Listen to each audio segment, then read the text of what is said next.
പിന്നെ വന്ന ആൾ ഒരു ദിവസം പ്രത്യക്ഷപ്പെട്ട് എന്നോട് വന്നിട്ട് സോറി പറയുന്നു. ഇതേ ഞങ്ങൾ ഇങ്ങനെയൊക്കെ ശ്രമിച്ചു, പറ്റിപ്പോയതാണ്. ഞാൻ ഇന്ന ആളുടെ നിർദ്ദേശപ്രകാരമാണ് ഞാൻ ഇങ്ങനെയൊക്കെ ചെയ്തത് കേട്ടോ. ഞാൻ ഒരിക്കലും ചെയ്യാൻ ഉദ്ദേശിച്ചല്ല. ഇന്ത്യ വിഷൻ മോശമായി പോകുന്നു, അത് ജമാൽ മോശമാക്കുന്നു എന്നുണ്ടെങ്കിൽ പിന്നെ എന്നാൽ ശരി എല്ലാവരും വഴിയാധാരാവട്ടെ എന്നാണ്. അപ്പോൾ അതിൽ ആ വാർത്ത വായിച്ച അഭിലാഷ് പിന്നെ എൻ്റെ അടുത്ത് വന്നിട്ട് പറഞ്ഞു, സാറേ ഞാൻ അറിയില്ലായിരുന്നു കേട്ടോ, MK മുനീർ പിന്നെ ചെയർമാനാണ് എന്ന് പറഞ്ഞിട്ടൊരു മുറിയിൽ കയറി ഇരുന്നിട്ടില്ല, ഒരാളെ കൈയും കാലും പിടിക്കാൻ പോയിട്ടില്ല, ഒരാളുടെ കൈയും കാലും പിടിക്കാൻ പോയിട്ടില്ല. വളരെ കുറഞ്ഞ ആൾക്കാരെ സഹായം നമ്മൾ തേടിയിട്ടുള്ളൂ. പിന്നീട് ഈ പറയുന്ന ഈ പിന്നെ ടാക്സുകാരുടെ പ്രശ്നമൊക്കെ പിന്നീടാണ്. അതൊക്കെ പിന്നീട് പിന്നെ ഒരു 6-7 മാസം കഴിഞ്ഞിട്ടല്ലേ അല്ല, പിന്നെ അത് കഴിഞ്ഞ് അതിന് അനന്തരമായിട്ട് ഇങ്ങനെ സംഗതികൾ വരികയാണ് ഓരോന്നോരോന്നിട്ട്. അപ്പോഴാണ് പിന്നെ നമ്മൾ ശ്രദ്ധിക്കുന്നത്, ഇതേ NDTV ഇതേമാതിരി പ്രശ്നങ്ങൾ ഉണ്ടായിരുന്നല്ലോ, അപ്പൊ പിന്നെ ഇത് ആരാണ് എന്നുള്ള കാര്യം, റൂട്ട് ഏതാണ് എന്നുള്ളത് നമ്മൾ ഈ ഇവിടുത്തെ പ്രശ്നം ഒഴിയുമ്പോഴാണല്ലോ ഈ ഇത് എവിടെ നിന്നാണ് വന്നതെന്നുള്ളത് നമ്മൾ ആലോചിക്കുന്നത്. അപ്പം നിൽക്കുമ്പോഴാണ് ഈ പിന്നെ വന്ന ആൾ ഒരു ദിവസം പ്രത്യക്ഷപ്പെട്ട് എന്നോട് വന്നിട്ട് സോറി പറയുന്നു. ഇതേ ഞങ്ങൾ ഇങ്ങനെയൊക്കെ ശ്രമിച്ചു, പറ്റിപ്പോയതാണ്. ഞാനത് അത്രയും, കാരണം എന്ന് വെച്ചാൽ നമ്മളെ സ്ഥാപനത്തിന് ഈ ഗതി വരുത്തിയിട്ട് പിന്നെ സോറി എന്ന് പറഞ്ഞിട്ട് ഒരു കാര്യമില്ല. വല്ല കാര്യമുണ്ടോ? 110 kV ലൈനിൽ കൈ പിടിച്ചിട്ട് സോറി എന്ന് ആരെങ്കിലും പറഞ്ഞിട്ട് വല്ല കാര്യമുണ്ടോ? കത്തിക്കരിഞ്ഞു പോയി. അപ്പോൾ അയാൾ കുറേ ഇതൊക്കെ പറഞ്ഞു. പിന്നെ വേറൊരു സംഗതി എന്ന് വെച്ചാൽ ഈ ഓൺലൈൻ പിന്നെ സംഗതികൾ മൊത്തം ബ്ലോക്ക് ചെയ്ത പിന്നെ ഇന്ത്യ വിഷനിലെ സ്റ്റാഫ് പിന്നീട് എൻ്റെ അടുത്ത് വന്നു, അവൻ എൻ്റെ അടുത്ത് പറഞ്ഞു, ഞാൻ ഇന്ന ആളുടെ നിർദ്ദേശപ്രകാരമാണ് ഞാൻ ഇങ്ങനെയൊക്കെ ചെയ്തത് കേട്ടോ, ഞാൻ ഒരിക്കലും ചെയ്യാൻ ഉദ്ദേശിച്ചല്ല. ഞാൻ ഒരു ആളിപ്പോൾ നീ എന്നോടുള്ള ദേഷ്യം എന്നോട് തീർക്കുക എന്നല്ലാതെ ഇരിക്കുന്ന കമ്പ് മുറിക്കുക എന്ന് പറയുന്നത് ഒരു പ്രസ്ഥാനത്തല്ലേ നശിപ്പിച്ചു കളയുന്നത്. അതിൻ്റെ പിന്നിലെ പിന്നെ എന്തായിരിക്കും, ഞാൻ പിന്നെ കുറെ ആലോചിച്ചിട്ട് എന്തായിരിക്കും ഇപ്പം അതിൻ്റെ കാരണം. ഇന്ത്യ വിഷനെ നന്നാക്കി കളയാം, അതാണല്ലോ പറഞ്ഞത്. ഇന്ത്യ വിഷൻ മോശമായി പോകുന്നു, അത് ജമാൽ മോശമാക്കുന്നു എന്നുണ്ടെങ്കിൽ പിന്നെ എന്നാൽ ശരി എല്ലാവരും വഴിയാധാരാവട്ടെ എന്നാണോ? അങ്ങനെ ഒരു സംഭവം നമുക്ക് പിന്നെന്താ പറയുക, എനിക്കിതുവരെ ഡൈജസ്റ്റ് ആയിട്ടില്ല. പക്ഷെ ഞാൻ പറഞ്ഞല്ലോ, ഈ പറയുന്ന കാര്യങ്ങളിൽ ഞാൻ ഈ അന്ന് ആ സമരത്തിൽ പങ്കെടുത്തിട്ടുള്ള ആൾക്കാരോ അല്ലെങ്കിൽ അവിടെ പ്രശ്നം ഉണ്ടാക്കിയ ആൾക്കാരോ ഒന്നും ഒരു നേർബുദ്ധിയിൽ ചെയ്തതോ അല്ലെങ്കിൽ ആലോചിച്ചിട്ട് ചെയ്തോ ആണ് എന്ന് ഞാൻ വിശ്വസിക്കത്തില്ല. പെട്ടുപോയവരാണ് അതിൽ കൂടുതൽ പേര്. ഈ വൈകാരികമായ അടുപ്പത്തിൻ്റെ പേരിൽ വൈകാരികമായ ഒരാൾ വ്യക്തിബന്ധത്തിൻ്റെ ഒക്കെ പേരിൽ പെട്ടുപോയ ആൾക്കാരാണ് ഇതിൽ. അപ്പോൾ അതിൽ ആ വാർത്ത വായിച്ച അഭിലാഷ് പിന്നെ എൻ്റെ അടുത്ത് വന്നിട്ട് പറഞ്ഞു, സാറേ ഞാൻ അറിയില്ലായിരുന്നു കേട്ടോ, മോണിറ്ററിൽ വന്നപ്പോഴാണ് ഞാൻ അറിയുന്നത്, സാറേ എന്നെ തെറ്റിദ്ധരിക്കരുത്. ഞാൻ പറഞ്ഞോ, ഇതിൽ ആരെയും തെറ്റിദ്ധരിക്കുന്ന പ്രശ്നമൊന്നുമില്ല, കാരണം അങ്ങനെയൊന്നുമില്ല, ഞാൻ തെറ്റിദ്ധരിച്ചിട്ട് ഞാൻ നിങ്ങളൊക്കെ ശരിയായി കളയാം എന്നുള്ള ഒരു സംഗതികളോ ഒന്നുമില്ല. പിന്നെ അത് എന്താ പറയുക, നമ്മളൊരു സ്ഥാപനം നടത്തിക്കൊണ്ടുവന്നു, അതിൽ നമ്മൾ വിശ്വസിച്ചേൽപ്പിച്ച ആൾക്കാർ പിന്നെ ചതി ചെയ്തു എന്ന് പറഞ്ഞു കഴിഞ്ഞാൽ അത് എന്നോടല്ല അത് ചെയ്തത്, കൂടെ നിന്നവരോട് തന്നെയാണ്. എന്നോട് ഞാൻ പറഞ്ഞല്ലോ, ഇന്ത്യ വിഷൻ എന്ന് പറയുന്ന സംഗതിയുടെ മേൽ വരുന്ന എന്തും ഞാൻ സഹിക്കാൻ തയ്യാറാണ്, അല്ലാതെ ഞാനിതിന് ഇറങ്ങി പുറപ്പെടില്ല. മനസ്സിലായില്ലേ? അതിലെന്ത് കുറ്റമുണ്ടെങ്കിലും അത് ഏറ്റുപറയാൻ ഞാൻ തയ്യാറാണ്. അങ്ങനെ തന്നെയാണ് ഉണ്ടായിട്ടുള്ളത്. എനിക്ക് തെറ്റുപറ്റി, എനിക്ക് തെറ്റുപറ്റി, അത്രയേ ഉള്ളൂ. കാരണം ഞാൻ തികഞ്ഞ മനുഷ്യനൊന്നും അല്ലല്ലോ. എന്തെങ്കിലും ആരെങ്കിലും ഇന്ത്യ വിഷനിൽ നിങ്ങൾ ഇന്ത്യ വിഷനിൽ ജോലി ചെയ്ത ആളാണല്ലോ, എന്തെങ്കിലും ഒരു പിന്നെ ഒരാളുടെ അഭിപ്രായത്തെ അകാരണമായിട്ടോ അല്ലെങ്കിൽ ഒരാളുടെ നിർദ്ദേശത്തെ അവൻ വലുതാണ് അല്ലെങ്കിൽ ചെറുതാണ് ഇവൻ, അങ്ങനെ ഒന്നും പിന്നെ നമ്മൾ പരിഗണിച്ചിട്ടില്ല. നല്ലതെന്ന് തോന്നി ആര് പറഞ്ഞാലും ഫീസിബിൾ ആണെന്നുണ്ടെങ്കിൽ, അതുകൊണ്ടാണല്ലോ ഇന്ത്യ വിഷനിലുള്ള എല്ലാ ആൾക്കാർക്കും തുല്യ പരിഗണനയാണ്. ഇന്ത്യ വിഷനിലെ ഏറ്റവും ഒരു ക്യാമറ അസിസ്റ്റന്റിന്റെ പ്രോഗ്രാം വരെ ഇന്ത്യ വിഷൻ എയർ ചെയ്തിട്ടുണ്ട്. ഇന്നാളുടേതേ ചെയ്യാൻ പാടില്ല, ഇന്നാളുടെ അഭിപ്രായം കേൾക്കാൻ പാടില്ല, അങ്ങനത്തെ ഒരു ഇതുണ്ടായിട്ടില്ല. ഇന്ത്യ വിഷനിൽ എല്ലാ സെലിബ്രേഷനും ഇന്ത്യ വിഷൻ കൂട്ടായിട്ടാണ് നടത്തിയത്. MK മുനീർ പിന്നെ ചെയർമാനാണ് എന്ന് പറഞ്ഞിട്ടൊരു മുറിയിൽ കയറി ഇരുന്നിട്ടില്ല. പുള്ളി എല്ലാവരുടെ അടുത്തും വരുന്നു, എല്ലാവരുടെ അടുത്തും കേൾക്കുന്നു, എല്ലാവരുടെ തോളിൽ കൈയിടുന്നു. വളരെ പിന്നെന്താ പറയുക, സൗഹാർദ്ദപരമായിട്ടുള്ള ഒരു അന്തരീക്ഷം. ആ അന്തരീക്ഷത്തിന്റെ പുതിയ വർക്ക് കൾച്ചർ തന്നെ പുതിയ വർക്ക് കൾച്ചറാണ് കൊണ്ടുവരുന്നത്. വർക്ക് കൾച്ചറാണ് പ്രശ്നം എന്നാണ് പറയുന്നത്. അതല്ലല്ലോ നമ്മളൊരു കൾച്ചർ ഉണ്ടാക്കിയാൽ ആ കൾച്ചർ എങ്ങനെ, അതിന്റെ പാകപ്പഴും എങ്ങനെ തിരുത്താം എന്നുള്ളതല്ലേ. അതിലെന്തെങ്കിലും പ്രശ്നമുണ്ടെങ്കിൽ അത് കൂട്ടായിട്ട് ആലോചിക്കല്ലേ. അവർക്ക് ഇങ്ങനെ ഒരു ഇൻവെസ്റ്റർ ഓഫർ ഉണ്ടെങ്കിൽ അവർ നമ്മളടുത്ത് പറയും, ഇതെങ്ങനെ ഒരാൾ വന്നിട്ട് ഇങ്ങനെ ഒരു പരിപാടി ചെയ്യാൻ പോകുന്നുണ്ട് കേട്ടോ. അപ്പം നമ്മൾ ആലോചിക്കില്ലേ, ആ പൈസ ഈ കൂട്ടായ്മ നശിക്കാതെ ആ പൈസ എങ്ങനെ മേടിച്ചെടുക്കാം എന്നല്ലേ നമ്മൾ ആലോചിക്കും. ശരിക്കും ചെയ്യേണ്ടിയിരുന്ന അതാണ്. ആ പൈസ എങ്ങനെ മേടിച്ചോണ്ടിരിക്കാം, അയാളുമായിട്ട് എങ്ങനെ നെഗോഷിയേറ്റ് ചെയ്യാം. ഒരു സംരംഭകനെ സംരക്ഷിക്കാനായിരുന്നെങ്കിൽ, സംരംഭകനെ മാത്രമല്ല ഒരു പ്രസ്ഥാനത്തെ സംരക്ഷിക്കാനായിരുന്നെങ്കിൽ, അപ്പോൾ അതിൽ വേറെ അൾട്ടീരിയർ മോട്ടീവ്സ് ഉണ്ട്. അങ്ങനെ ഞാൻ സംശയിച്ചു പോവും.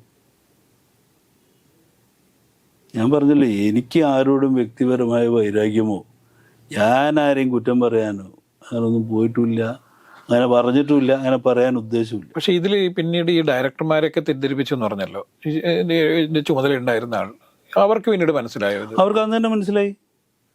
കാരണം ഇതിൽ പറ്റിയെന്താന്ന് വെച്ചാൽ ഇവർ സബ്മിറ്റ് ചെയ്ത രേഖ മുഴുവൻ ഫേക്കായിരുന്നു. കാരണം എൻ്റെ ഒപ്പ് കള്ളപ്പെട്ടിട്ടാണ്. ഞാൻ ബാങ്കിൽ നിന്നും യൂണിയൻ ബാങ്കിൽ നിന്നിട്ട് ഞാൻ എത്രയോ കോടി രൂപ വാങ്ങി എന്നൊക്കെ പറഞ്ഞിട്ട് കൊടുത്ത കള്ളാസ് കണ്ടപ്പോൾ ഞാൻ തന്നെ ഞെട്ടിപ്പോയി. കാരണം ഞാൻ ഒരിക്കലും കയറാത്ത, എനിക്ക് പരിചയമില്ലാത്തൊരു ബാങ്കിൻ്റെ കള്ളാസ് കൊണ്ടുവന്നെങ്കിൽ അതിൽ എൻ്റെ ഒപ്പ്. അപ്പം അത് ഫേക്കായിട്ട് ഉണ്ടാക്കിയതാണ്. ആലോചിച്ച് നോക്കണം. അല്ല, അതിനൊരു ഇന്റേണൽ ആയിട്ടുള്ള ഒരു എൻക്വയറി ഒക്കെ വെക്കുമല്ലേ വേണ്ടി. അതിനു മുമ്പ് ഈ പ്രശ്നം തീർന്നില്ല. പിന്നെ അല്ലെങ്കിലും ഒരു സംഭവം നടന്നിട്ട് അതിൽ എൻക്വയറി നടത്തിയിട്ട് എന്ത് കിട്ടാൻ. അല്ല, പക്ഷെ എങ്കിൽ പോലും അത് ഈ എൻ്റെ കൂടെയുള്ള ആൾക്കാർക്ക് കൃത്യമായിട്ട് സംഭവം മനസ്സിലായി. അന്ന് സംസാരിച്ച സംഗതികളും അതിൻ്റെ ഒക്കെ റെക്കോർഡ് ഉണ്ടായിരുന്നു. ഓരോ സംഗതികളുടെ സംസാരിച്ച റെക്കോർഡ് ഉണ്ടായിരുന്നു. അല്ല, ഞാൻ ചോദിക്കുന്നത് മാത്രമല്ല, ഇതിൽ വെച്ച് ഏറ്റവും വലിയ അബദ്ധം പറ്റിയ എന്താണെന്ന് വെച്ച് കഴിഞ്ഞാൽ മലയാളം കമ്മ്യൂണിക്കേഷൻസ് കൈരളിയുടെ അവർ കൊടുത്തൊരു പ്രപ്പോസൽ ആണ് കൊണ്ടുവന്നിട്ട് റീവർക്ക് ചെയ്തു. അതിൻ്റെ കവറിങ് മാത്രം മാറ്റി, ഉള്ളിൽ പേര് മാറ്റാനും പ്രോഗ്രാം മിക്സ് മാറ്റാനും മറന്നുപോയി. അപ്പം അത് കണ്ടോടുകൂടി തന്നെ നമ്മളുടെ എന്താ പറയുക, ഡയറക്ട് ബോർഡിലെ ആൾക്കാർ ആകെ സ്റ്റണ്ട് അടിച്ചു പോയി. പിന്നെ എല്ലാം അപ്പുറമൊന്നുമില്ല, വിഷയം അതൊന്നുമല്ലെന്ന്. അല്ല, പക്ഷെ എങ്കിൽ പോലും ഇങ്ങനെയുള്ള ഈ ഒരു തരത്തിൽ വ്യാജ ഇതൊക്കെ രേഖകളൊക്കെ ഉണ്ടാക്കുക എന്ന് പറയുന്നത് തന്നെ ഗുരുതരമായ തെറ്റായിരുന്നല്ലോ. എന്തുകൊണ്ടാണ് ആ രീതിയിലൊന്നും ഇവരൊന്നും എന്തുകൊണ്ടാണ് അത്തരത്തിൽ പിന്നീട് പുറത്തു കൊണ്ടുവരാൻ ശ്രമിക്കാതിരുന്നത്? അല്ല, അത് സ്ഥാപനത്തിൽ നിന്ന് അവർ പുറത്താക്കിയല്ലോ. അല്ല, സ്ഥാപനത്തിൽ പുറത്താക്കൽ മാത്രം പോരല്ലോ, മതിയല്ലോ.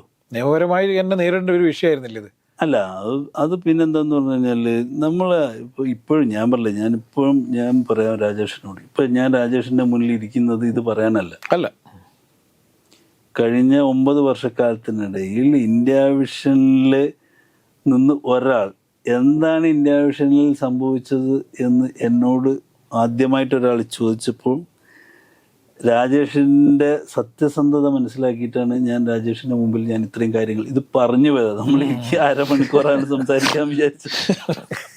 മനസ്സിലായില്ല, എന്റെ വൈകാരികമായ ഒരു സംഭവം ആയതുകൊണ്ടാണ് ഞാൻ തൊട്ടപ്പോൾ ഇത്രയും പറഞ്ഞു. ഞാനൊരു ജേർണലിസ്റ്റ് എന്നുള്ള രീതിയിൽ ഇത് യഥാർത്ഥത്തിൽ ആളുകൾ അറിയണം. നമ്മൾ പലരുടെയും വിഷയങ്ങൾ, പല സ്ഥാപനങ്ങളിലുണ്ടായ വിഷയങ്ങളൊക്കെ ആണല്ലോ നമ്മൾ ഇതുവരെ അന്വേഷിച്ചാണ്. ഞാൻ 30 വർഷമായിട്ട് ജേർണലിസ്റ്റായി ജീവിക്കുന്ന ഒരാളാണ്. അതുകൊണ്ട് എൻ്റെ ജേർണലിസ്റ്റ് ജീവിതത്തിൽ യഥാർത്ഥത്തിൽ എന്താണ് ഇന്ത്യ വിഷൻ സംഭവിച്ചതെന്നുള്ളത് ഒരു കുറഞ്ഞൊരു 500 പേരെങ്കിലും അറിയണമെന്ന് ഞാൻ ആഗ്രഹിച്ചിരുന്നു. ആ ഒരു അറ്റംപ്റ്റ് മാത്രം എൻ്റേത്. ഈ ഇത്രയും ദിവസം ഈ സംപ്രേഷണം ചെയ്യാൻ വേണ്ടിയിട്ട് ഇത്രയും എപ്പിസോഡുകളാക്കി ചെയ്യണമെന്നൊക്കെ ഞാൻ ആഗ്രഹിച്ചതും ഇത് ആളുകൾ അറിയേണ്ട സംഭവങ്ങൾ അറിയണം എന്നുള്ള ഒറ്റ ആഗ്രഹത്താലാണ്. അല്ലാതെ എനിക്ക് ഇതിൽ വേറെ ഇന്റൻഷൻ ഒന്നും ഉണ്ടായിരുന്നില്ല. അല്ല, അതെനിക്ക് മനസ്സിലായി. ഇപ്പം എന്താ പറയുക, അതുകൊണ്ടാണല്ലോ. അതെ, ഞാൻ പലരും എന്നോട് ഇതിന്റെ സീരിയലൈസ് ചെയ്തോട്ടെ എന്നൊക്കെ ചോദിച്ചിട്ട് ഞാൻ സമ്മതിച്ചില്ല.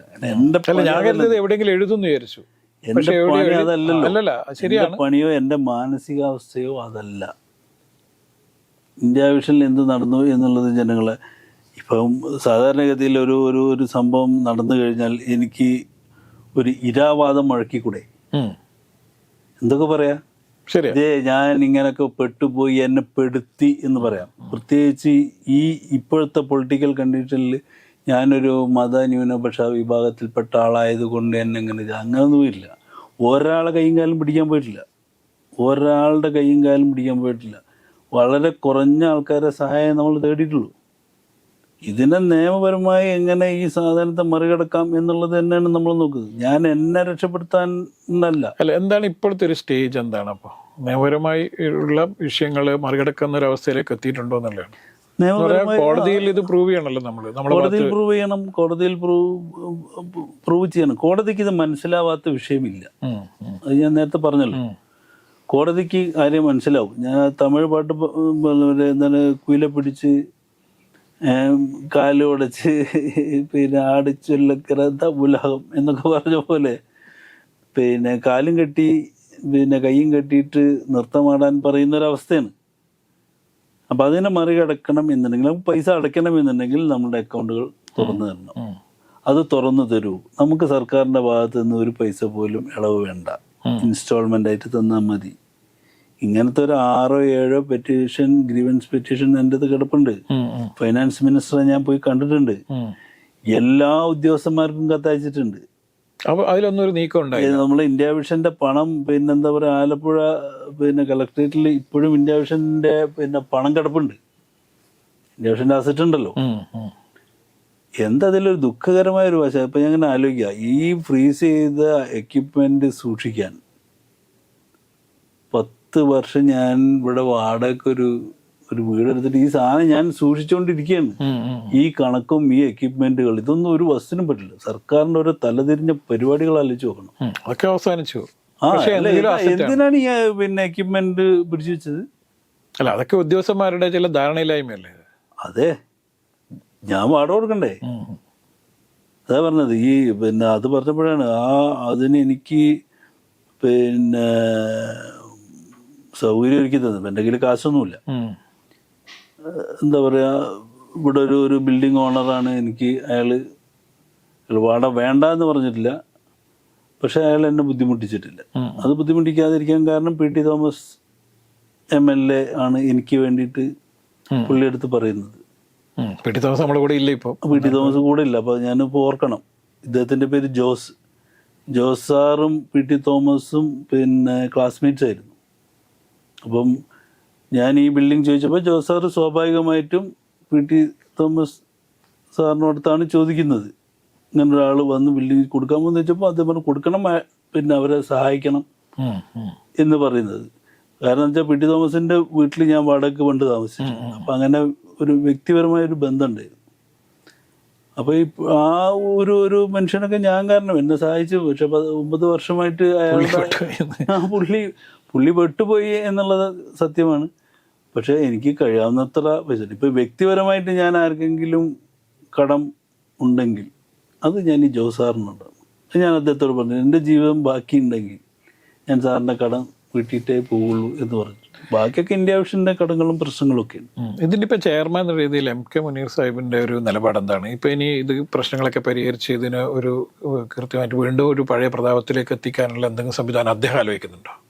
അല്ല, ഞാൻ പറഞ്ഞല്ലോ, ഇന്ത്യ വിഷൻ എന്ന് പറയുന്ന സ്വപ്നം അവസാനിച്ചിട്ടുമില്ല, ഇന്ത്യ വിഷൻ്റെ പ്രസക്തിയും അവസാനിച്ചിട്ടില്ല. പക്ഷെ ഇതിനൊരു പിന്നെ എന്താ പറയുക, ഒരു നല്ല എൻഡിങ് ഉണ്ടാകും എന്ന് തന്നെയാണ്. കാരണം ഒരുപാട് പേര്, പക്ഷെ എങ്ങനെ സഹായം നമ്മൾ സ്വീകരിക്കും, അല്ലെങ്കിൽ ഒരാൾക്ക് നമ്മളെ എങ്ങനെ സഹായിക്കാൻ പറ്റും എന്നുള്ള രീതിയിൽ മാത്രമാണ് ഇപ്പോൾ ഉണ്ടായിട്ടുള്ള ഒരു സംഗതി. അപ്പോൾ അതിൻ്റെ എല്ലാ വഴികളും പിന്നെ നമ്മൾ തേടിക്കൊണ്ടിരിക്കുന്നുണ്ട്. അതൊരു ഒറ്റയാൾ പോരാട്ടമായതുകൊണ്ട് ഇപ്പോൾ ഈ കാര്യത്തിന് വേണ്ടിയിട്ട് മുനീർ സാറിനെയോ അല്ലെങ്കിൽ മറ്റ് ഡയറക്ടർ ബോർഡിലെ അംഗങ്ങളെയോ ഞാൻ നേരത്തെ പറഞ്ഞല്ലോ, അവരൊന്നും ബുദ്ധിമുട്ടിക്കാൻ താല്പര്യമില്ല. ഞാൻ തന്നെ ഈ കാര്യങ്ങൾ ചെയ്യുന്നത്. കുറച്ച് ഡിലേ വരുന്നു എന്നുള്ളത് കൊണ്ട് പിന്നെ വലിയൊരു പ്രയാസം എനിക്ക് തോന്നില്ല. ഇന്നോട് കണ്ടത് മറ്റന്നാൾ തുടങ്ങിയാലും ഇനി ചെയ്യുന്നത് പെർഫെക്റ്റ് ആയിട്ടുള്ളൊരു പ്ലാറ്റ്ഫോമിലായിരിക്കണം എന്നുള്ള ഉദ്ദേശമുണ്ട്. പക്ഷെ അത് നടക്കില്ല എന്നുണ്ടെങ്കിൽ പിന്നെ നമ്മൾ ഈ പിന്നെ ഞാൻ എൻ്റെ ജീവിതം ഇതിനുവേണ്ടി ഹോമിച്ചുകൊണ്ട് കാര്യമില്ല. കാര്യമില്ല.